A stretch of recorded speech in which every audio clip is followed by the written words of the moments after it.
It was the 3rd year of the reign of Jehoiakim, king of Judah. The sun was slowly setting behind the walls of Jerusalem when a dark figure emerged on the horizon. But it wasn't just any shadow. It was the mighty empire that struck fear into the heart of every nation in its path. Babylon had come to assert its dominance. The city gates were torn down with brute force, the temple desecrated without mercy. Judah's nobles were chained and taken to far-off lands as trophies of war. Among them marched a young man whose life would forever shape history. His name was Daniel.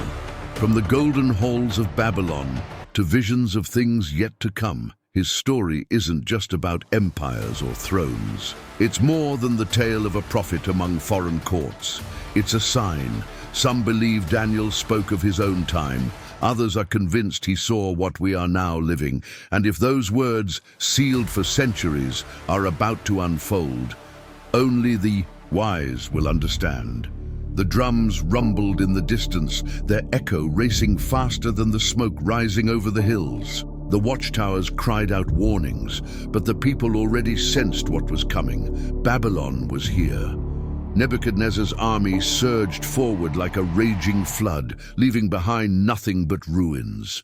City after city had fallen beneath his banner, and now Jerusalem was in his sights. As the troops stormed through the gates, chaos broke loose like a violent storm. Homes were plundered mercilessly, the temple of God violated in its sacredness. Holy vessels, hidden treasures, everything was seized and carried off to temples, ruled by other gods. But Babylon wasn't satisfied with stealing gold or stone. It also pillaged minds. Nebuchadnezzar gave a clear command: choose from among the sons of Israel the wisest, the strongest, the most skilled. Bring them to my court so they can learn our sciences, our language. Let them forget their God, their tongue, their history. Let them serve my kingdom. So they selected young men without blemish, descendants of royal lineage, torn from their homeland with no chance to look back, forced to walk the desert, leaving behind everything they had ever known. 4 of them would stand out from the crowd: Daniel, Hananiah, Mishael, and Azariah. They had no idea what trials lay ahead, but within them burned a steadfast conviction. Even far from home, they would remain loyal to their God.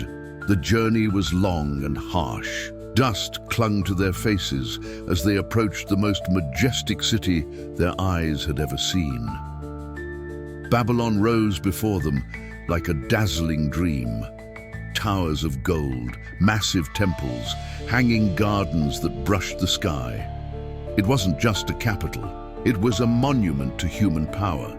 There, those young men would have to learn new customs, new words, new ideas.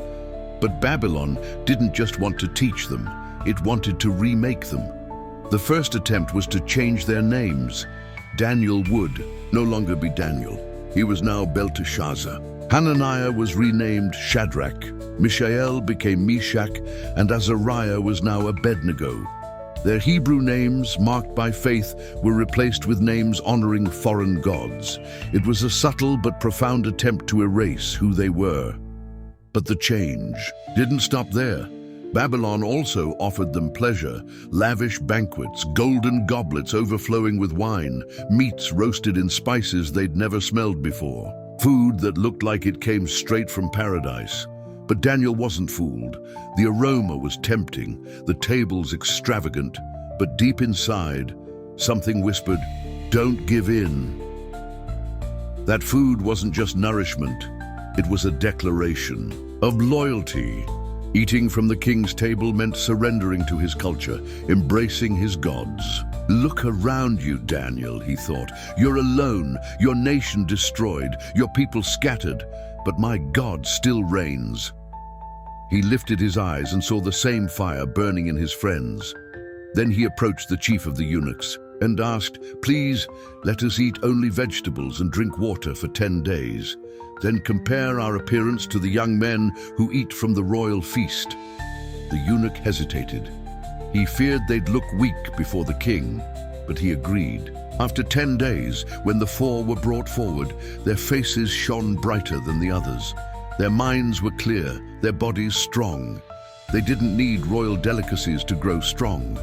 The God of Israel had sustained them. Over time, Daniel and his friends grew in wisdom. They outshone the kingdom's wise men and astrologers. They were found to be 10 times wiser than any other advisor. But one day, King Nebuchadnezzar, the most powerful man on earth, had a dream that took his breath away. Not even the grandeur of his empire or the glory of his gardens could ease his troubled soul. Something told him this dream was more than an image. It was a message, one he had to understand before it was too late. But no one could offer a convincing explanation. "Call my wise men, my astrologers, my dream interpreters," Nebuchadnezzar commanded, his face dark with concern. "I want them to tell me what my dream means." The most learned men in the kingdom stood before the throne, hoping to hear the dream and interpret it, but the king had other plans. "I don't just want the interpretation, you must also tell me what I dreamed. If you truly have wisdom, you'll know it without me saying a word." The astrologers' faces turned pale. No one in history had ever asked such a thing. One of them dared to speak. "O king, live forever. Tell us your dream, and we will give you the meaning." But Nebuchadnezzar, already impatient, replied harshly, "No, you must tell me the dream and its meaning. If you don't, you will all die. But if you succeed, you will be honored with wealth and glory." The room fell silent. The magicians exchanged desperate glances. "Only the gods could reveal a mystery like this, and they don't dwell among men," they said with trembling voices. The king's fury exploded like a storm. Without another word, he ordered the execution of all the wise men of Babylon. Daniel was among those sentenced to death. When the news reached his ears, a cold shock hit his heart. It wasn't just injustice, it was an imminent tragedy. There was no escape unless God intervened. He ran to find his friends, speaking with urgency. "Let us plead. Let us pray to the God of heaven to reveal this mystery to us." That night, while the city slept beneath the weight of the decree, a vision lit up Daniel's mind. The king's dream was revealed in secret, like a whisper from heaven. At dawn, Daniel was brought before Nebuchadnezzar. "Are you able to tell me what I dreamed and what it means?" the king asked, eyes locked on Daniel. The young man answered, with humility and confidence, "O king, no wise man, magician, or diviner can uncover what you ask, but there is a God in heaven who reveals mysteries. He has shown me your dream and its meaning." Daniel took a deep breath and began, "You saw a massive statue standing before you. It was terrifying. Its head was made of pure gold, its chest and arms of silver, its belly and thighs of bronze, its legs of iron, and its feet a mix of iron and baked clay." Then, suddenly, a stone was cut, not by human hands. It struck the statue on the feet, and the entire figure crumbled. Gold, silver, bronze, iron, and clay turned to dust and vanished. But that stone grew into a great mountain and filled the whole earth. The king held his breath. Daniel continued, "You are the head of gold. Your empire is mighty and glorious. But after you, other kingdoms will rise, one after another, each weaker than the last. The final one will be divided, brittle like clay. But in those days, the God of heaven will raise up a kingdom that will never be destroyed, nor will it be handed over to any other people. It will endure forever. That stone is that kingdom." A heavy silence filled the hall. Nebuchadnezzar looked at Daniel, then at the wise men who had been speechless. He rose from his throne and bowed before the young Hebrew. "Truly your God is the God of gods and the Lord of kings. He reveals what is hidden." From that day on, Daniel was exalted in Babylon. He became the chief governor over the province and head of all the wise men. But he knew what the king still didn't understand. No empire lasts forever. Years went by, and Babylon kept its grip on the world. At the height of his power, Nebuchadnezzar hadn't forgotten the dream, but he refused to accept its meaning. If he was the head of gold, why let anyone take his place? So he decided to rewrite the message. He ordered the construction of a statue made entirely of gold, not just the head, the whole body, a towering image over 90 feet tall, a bold declaration of pride and defiance. "My kingdom will not fall," it seemed to shout with every brick. He summoned all the leaders and officials of the empire to gather in the plain of Dura for its dedication. Then the herald's voice rang out like thunder. "You are commanded, O peoples, nations, and languages, when you hear the sound of the horn, flute, lyre, and every kind of music, you shall fall down and worship the golden statue the king has set up. Whoever does not will be immediately thrown into a blazing furnace." And the music played. Thousands bowed, rulers, officials, commoners, all but three. The officers noticed their absence and ran to the king. "O king, live forever. There are some Jews you appointed to authority, Shadrach, Meshach, and Abednego. They do not obey you. They don't honor your gods or worship your statue." Nebuchadnezzar's face turned red with rage. He ordered the three men to be brought before him. In a threatening voice, he said, "Is it true you won't worship my statue? I'll give you one last chance. When the music plays, bow down. If not, you'll be thrown into the fire, and what God will be able to rescue you from my hand?" But they didn't flinch. Shadrach stepped forward and answered with calm boldness, "O Nebuchadnezzar, we don't need to defend ourselves before you. Our God can rescue us from the fire and from your hand. O king, our God will deliver us. But even if he doesn't, we won't worship your statue." Nebuchadnezzar's face twisted with fury. He shouted orders in a fit of rage. "Heat the furnace 7 times hotter than usual."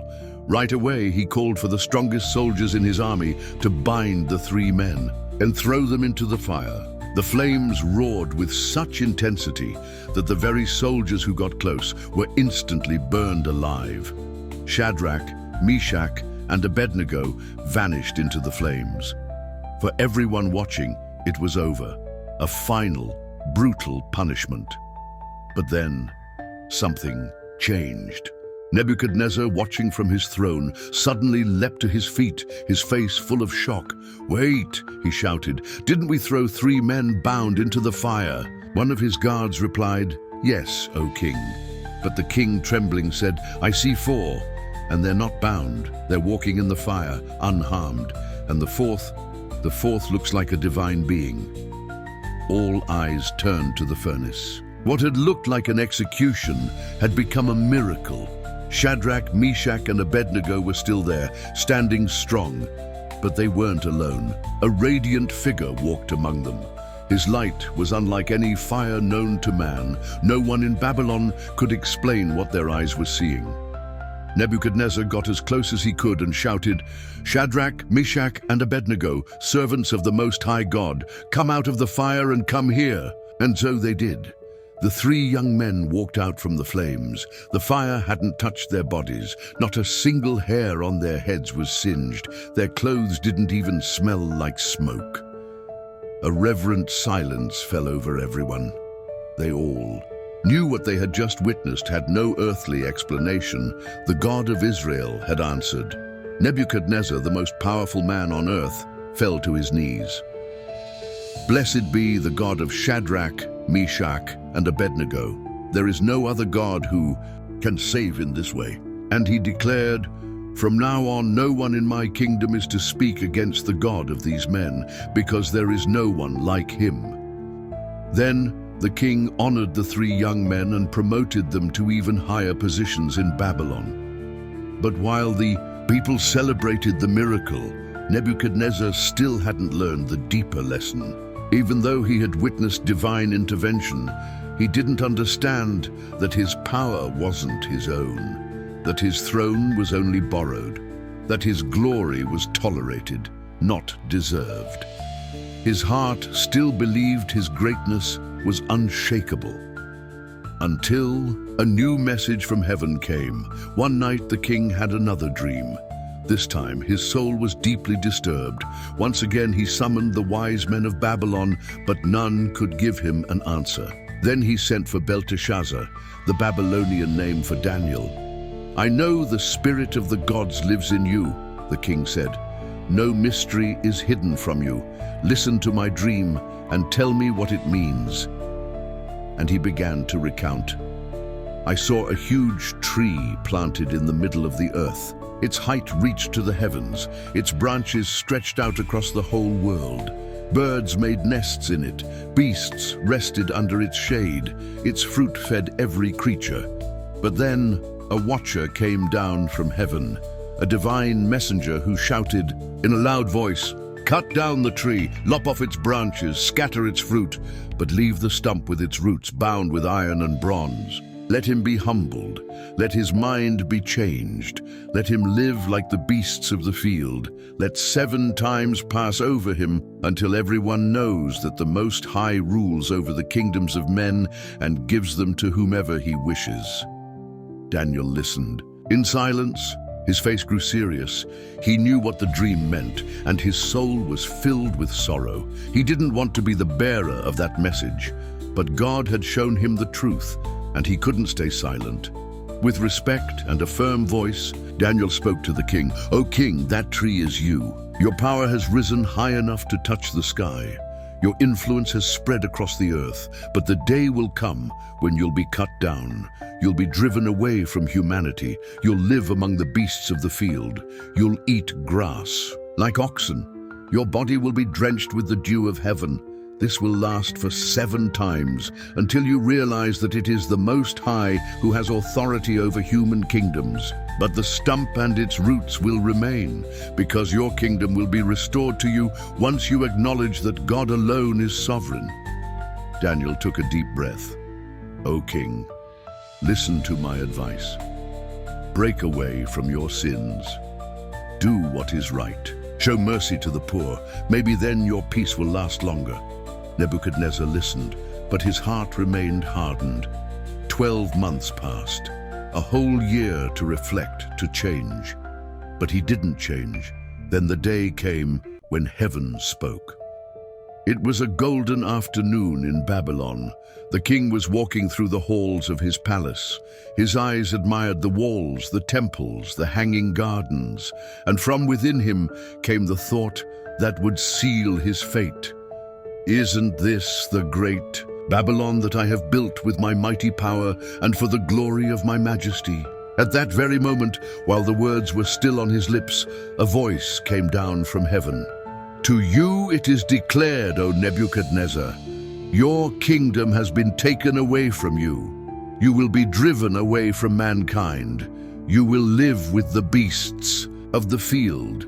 You will eat grass like oxen, and 7 times will pass over you until you recognize that the Most High rules over the kingdoms of men." And in a moment, the king's mind broke. His reason vanished. His human thoughts disappeared. His body hunched over, his hands touched the ground, and so began his fall. And Nebuchadnezzar, the most powerful monarch in the world, collapsed like an animal. The palace doors flew open, and the servants backed away in horror. The great king of Babylon was no longer a man. Day after day, month after month, year after year, Nebuchadnezzar wandered the fields. His clothes disintegrated into rags, his hair grew thick like eagle's feathers, his nails curved like wild claws, and his food was the grass growing beneath his feet.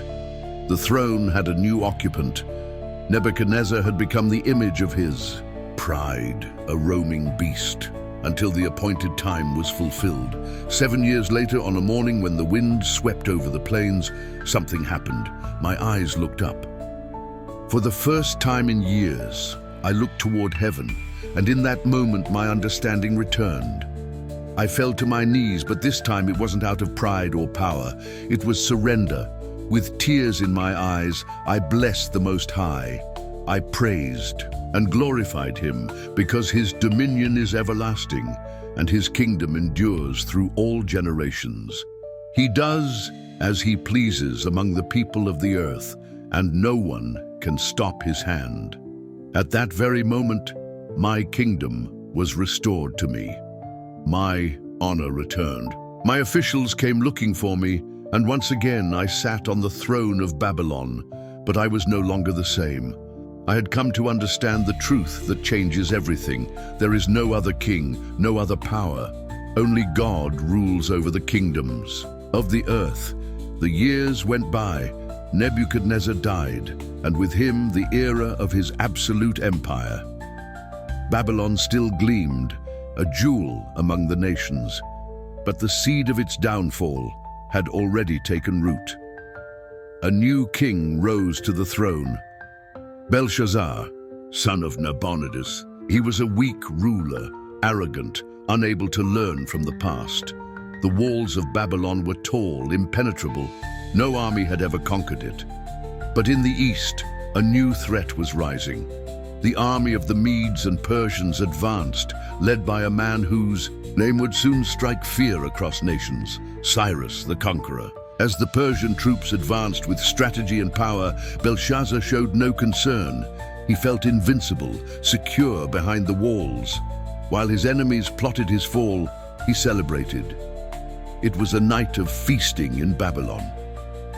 The gates were shut. The towers were guarded. Belshazzar, surrounded by his 1,000 nobles, gave himself over to wine, music, and pleasure. But his arrogance went further. "Bring the gold and silver cups that my father took from the temple in Jerusalem," he ordered. "Let's drink from them in honor of our gods." The servants obeyed. The sacred cups, stolen from the temple of the God of Israel, were brought into the hall. With them in hand, the king and his nobles toasted to gods of gold, silver, bronze, stone, and wood. But in the midst of the celebration, the atmosphere shifted. The music stopped. The laughter faded. The dancers froze. Because on one of the palace walls, something impossible was happening. A hand, human but without a body, appeared floating in the shadows.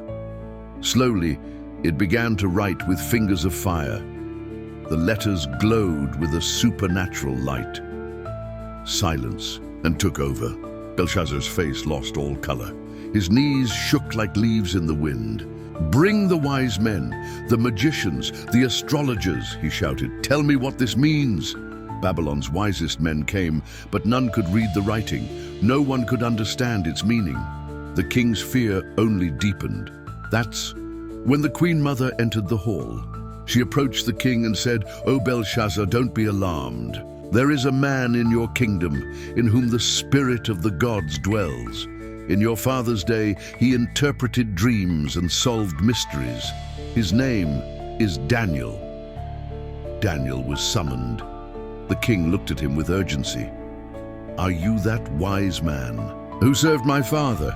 If you can read this writing and tell me what it means, you'll be clothed in purple, you'll wear a gold chain around your neck, and you'll be the third ruler in the kingdom." But Daniel replied with a steady voice, "Keep your gifts for yourself. Give your rewards to someone else. But I will read the writing and tell you what it means." Then Daniel looked up at the wall. The letters blazed brightly, but before he spoke, he looked at the king. "Listen, O Belshazzar. Your father Nebuchadnezzar was lifted up to the highest heights. But when he became proud, he was brought low.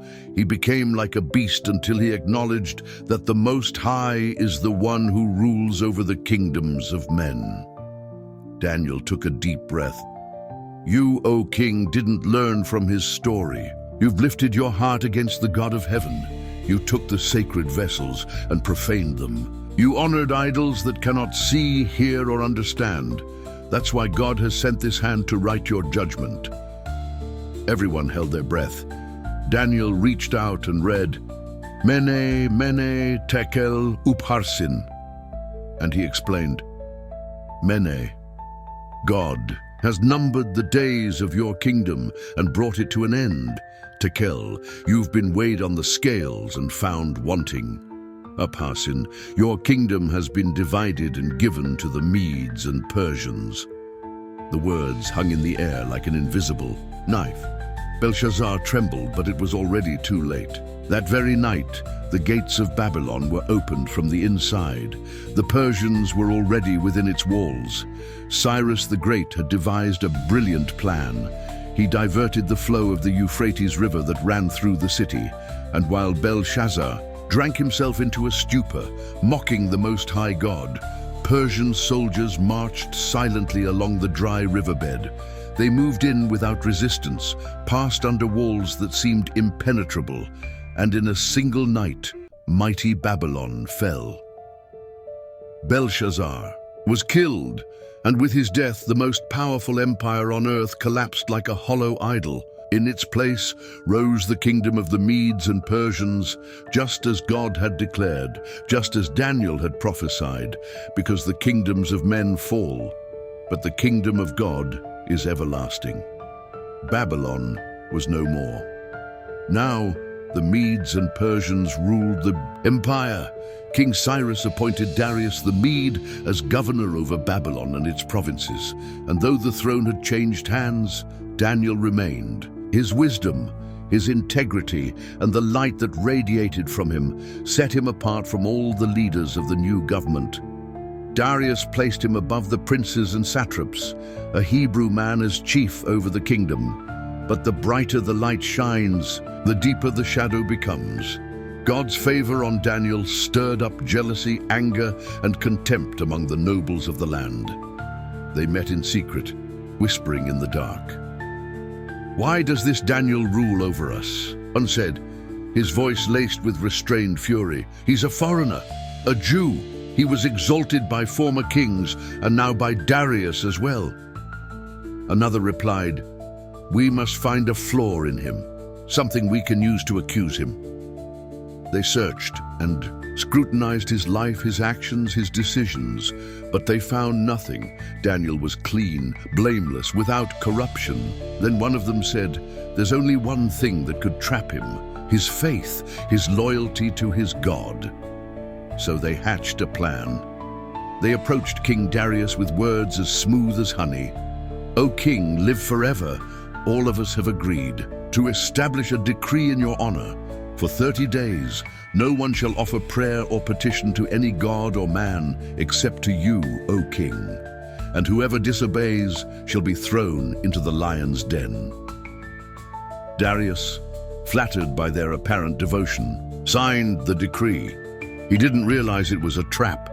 In the kingdom of the Medes and Persians, a law once signed could not be revoked. Daniel knew.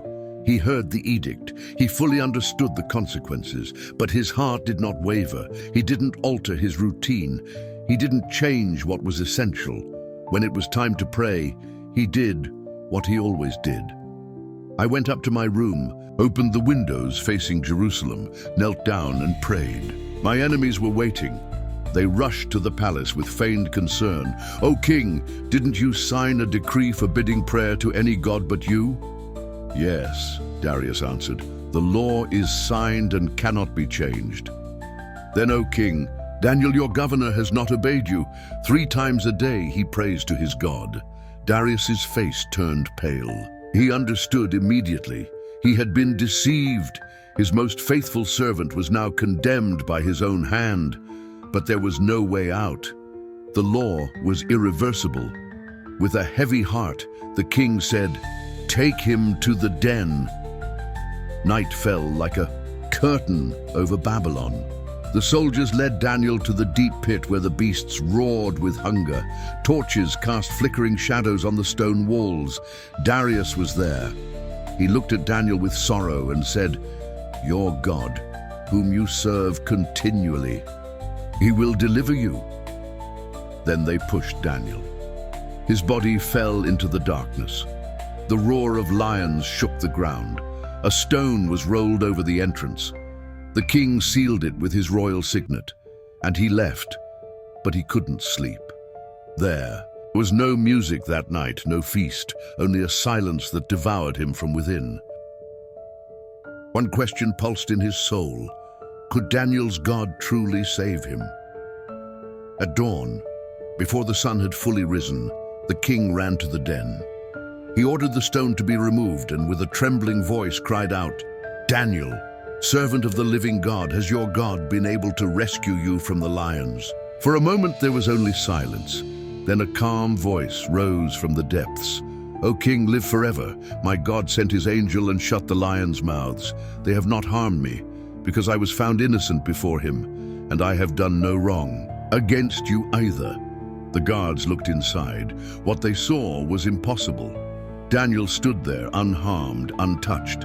The lions were near but silent, gentle as lambs. Darius fell to his knees. Moved to his core, he ordered that Daniel be lifted out. And then, without mercy, he had his enemies thrown into the den. And before they even touched the ground, the lions devoured them.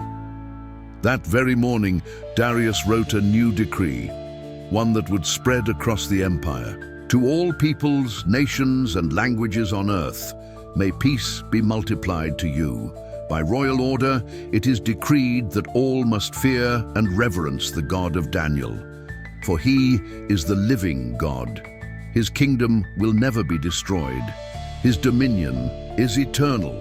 He rescues, he delivers, he performs signs and wonders in the heavens and on the earth, because he rescued Daniel from the power of the lions. And so Daniel prospered during the reign of King Darius, and also under the rule of Cyrus the Great, because even when empires shift and thrones collapse, God still reigns.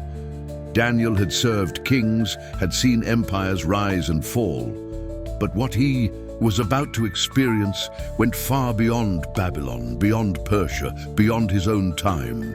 In the first year of King Belshazzar's reign, when Babylon still ruled over the earth, Daniel had a dream, a vision that would reveal the destiny of the world.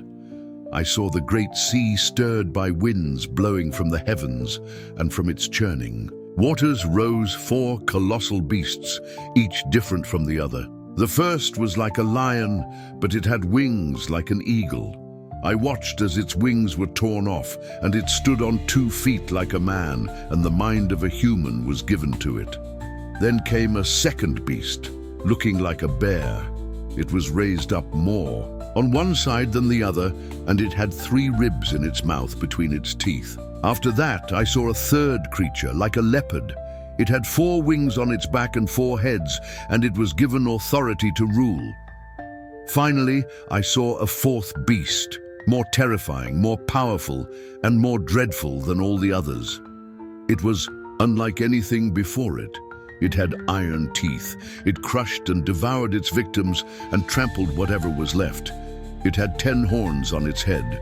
And as I kept watching, another little horn came up among them. But this horn was different.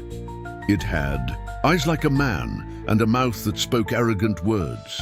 Daniel trembled. What were these creatures?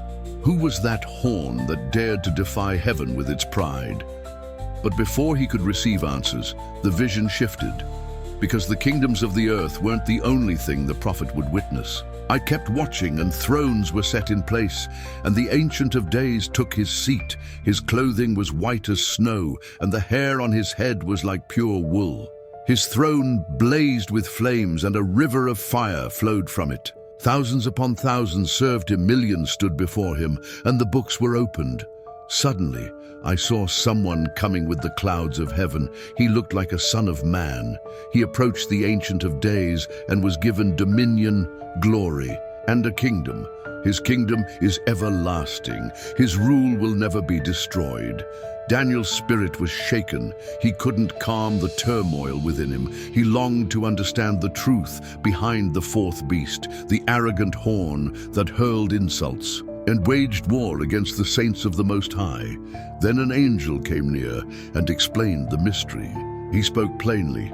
These 4 beasts represent 4 kingdoms that will rise from the earth, but the kingdom will be handed over to the people of the Most High, and they will possess it forever. The angel continued, "The 4th beast is a kingdom unlike any that came before it. It will rule with brutal force. It will conquer with iron. From within it will rise 10 kings, and then another, smaller, will emerge, subduing 3 of the 10. This king will speak against the Most High, will persecute his saints, and will try to change the set times and laws. His reign will last for a time, times and half a time, but the court will sit, and his power will be taken away and destroyed. And the kingdom will be given to the holy people of the Most High. Daniel woke up pale as ash. His entire body trembled. "My spirit was deeply troubled within me," he wrote. He didn't fully understand what it all meant, but one truth burned clear: the kingdoms of men will pass away, and in the end, God will establish his eternal kingdom. Daniel had seen the destiny of the world. He had seen God's power triumph over all nations, but another question burned in his heart. When would his people be restored? When would the exile end? When would they return to Jerusalem? So Daniel opened the writings of the prophets. He read carefully the words of Jeremiah. "Jerusalem will lie in desolation for 70 years, it said. Then he fell to his knees. "O Lord, great and awesome God, we have sinned, we have rebelled, we have broken your commands. That is why we've been scattered. But now, Lord, hear my plea. Look upon the ruins of your holy city. Turn your ear, forgive our sins, and shine your face upon your people." As Daniel prayed, an answer descended from heaven. An angel was sent. It was Gabriel. He appeared before him with a mighty voice and said, "O Daniel, greatly beloved, I have come to give you insight and understanding. From the moment you began to pray, your words were heard, and I have come to show you what will happen. 77s are decreed for your people and your holy city, to put an end to sin, to atone for wickedness, and to bring in everlasting righteousness, from the decree to rebuild Jerusalem until the Anointed One, the Prince. There will be 7 sevens and 62 sevens. After that, the Anointed One will be cut off and will have nothing. Then the people of a ruler who will come will destroy the city and the sanctuary. Its end will come like a flood, and war will continue until the end. In the final 7, a covenant will be confirmed, but halfway through it, sacrifice and offering will cease, and desolation will be poured out upon the desolator until judgment is complete." Daniel listened in silence. The words were mysterious, but within them lay the timing of the Messiah and the fate of his people. And yet this would not be the last revelation, because in the 3rd year of the reign of Cyrus, king of Persia, a new vision came to him. "I, Daniel, mourned for 3 weeks. I ate no rich food, drank no wine, and used no lotion. On the 24th day of the 1st month, I was standing beside the great river, the Tigris. I looked up and saw a man dressed in linen, with a belt of pure gold around his waist. His face shone like lightning, his eyes were like flames of fire, and his voice like the roar of a multitude. And when I saw him, I had no strength left. My face hit the ground. My spirit trembled. Daniel had seen a messenger from heaven. His glory brought him to the ground, but a hand touched him. A voice said, "Do not be afraid, Daniel. From the first day you set your heart to understand, your words were heard, and I have come in response to them. But the prince of the Persian kingdom resisted me for 21 days. And now I have come to show you what will happen in the latter days, for this vision concerns the end times." Then Daniel received his final and most striking vision, a deep revelation about the future of empires, about the conflict between Persia and Greece, about a ruthless king who would rise in the last days, and about a time of tribulation so great it would shake all of humanity. At that time, Michael, the great prince who protects the children of your people, will rise. And there will be a time of distress, such as has never happened since nations first came into existence. But in the midst of that darkness, your people will be delivered, everyone whose name is found written in the book. And many of those who sleep in the dust of the earth will awake, some to everlasting life, and others to shame and everlasting contempt. The wise will shine like the brightness of the heavens, and those who lead many to righteousness will shine. like the stars forever and ever. But you, Daniel, shut up these words and seal the book until the time of the end. Many will go here and there, and knowledge will increase." Daniel trembled inside. He had witnessed the fate of nations, the rise and fall of kingdoms, the coming of the Messiah, the suffering of his people, the resurrection of the dead, and the final judgment. But now the vision had ended. I heard, but I did not understand. So I asked, "My Lord, what will the outcome of all this be?" And I was told, "Go your way, Daniel, because the words are closed up and sealed until the time of the end. Many will be purified, made spotless and refined, but the wicked will continue to be wicked. None of the wicked will understand, but the wise will understand. As for you, go your way until the end. You will rest, and then at the end of the days, you will rise to receive your allotted inheritance." And so the book of Daniel came to a close, filled with secrets yet to be unveiled, and promises as firm as the heavens themselves. Because God rules over history, empires fade, kings fall, but his kingdom stands unshaken, and in the end, the righteous will awaken and shine like stars forever.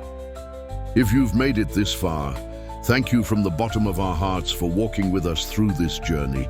This project was born from a deep longing to bring these stories to the very depths of the soul. It took months of dedication, prayer, and surrender.